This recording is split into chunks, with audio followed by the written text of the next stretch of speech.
मंडळी नमस्कार. नुकताच फलटण तालुक्यात झालेल्या एका अपघातात दोन सख्या बहिणींनी आपले प्राण गमावले आणि याच अपघातात जखमी झालेला त्यांचा भाऊ पवन याचा उपचारादरम्यान मृत्यू झाला. ही दुर्दैवी घटना संपूर्ण महाराष्ट्राला हादरून टाकली आणि संपूर्ण महाराष्ट्राचे काळीज पळवटून निघाले.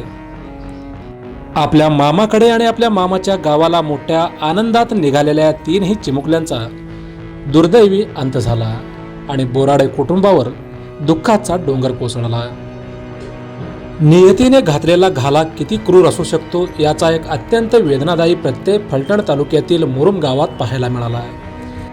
नीरा मोरगाव मार्गावरील चौदरवाडी फाटा येथे झालेल्या भीषण अपघातात गंभीर जखमी झालेल्या अवघ्या 10 वर्षाच्या पवन ज्ञानेश्वर बोडरे या चिमुरड्याचाही उपचारादरम्यान मृत्यू झाला. आधीच दोन सख्या बहिणी गमावून दुःखाच्या डोंगराखाली दबलेल्या बोडरे कुटुंबाचा आणि मुरुम गावाचा उरला सुरला आशेचा किरण देखील या निधनाने विझला आहे. एकाच घरातील 3 हसती खेळती भावंडे अपघातात दगावल्याने संपूर्ण फलटण तालुक्यातून तीव्र हळहळ व्यक्त होत आहे.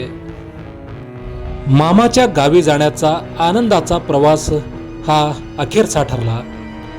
घटनेबाबत मिळालेली अधिक माहिती अशी की गेल्या शनिवारी सेजल वय 17, अक्षरा वय 15 आणि त्यांचा लहान भाऊ पवन वय 10 हे तिघेजण मोठ्या उत्साहाने आपल्या मामाच्या गावी जाण्यासाठी मोपेडवरून निघाले होते.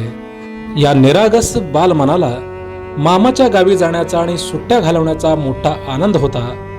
मात्र चौदरवाडी फाट्याजवळ त्यांच्या मोपेडला समोरून येणाऱ्या एका टेम्पोने जोरदार धडक दिली. हा अपघात इतका भीषण होता की दोन्ही बहिणी जागेवरच गतप्राण झाल्या. एकाच वेळी 2 निष्पाप जीवांचा करुण अंत झाल्याने रविवारी अत्यंत शोकाकुल आणि जड अंतकरणाने त्यांच्यावर अंत्यसंस्कार करण्यात आले.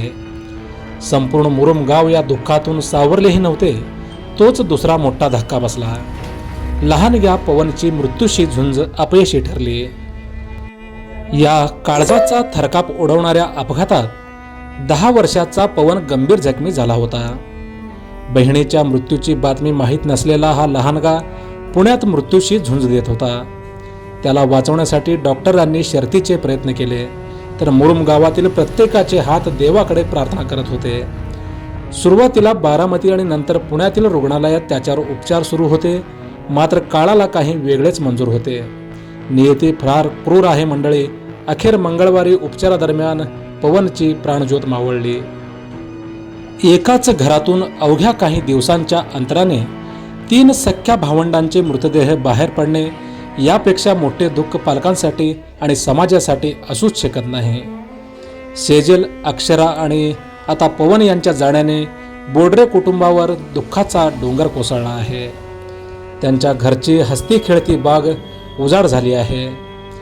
बोडरे कुटुंबावर कोसळलेल्या या दुःखात हॅलो सोलापूर न्यूज चॅनलची संपूर्ण टीम सहभागी आहे.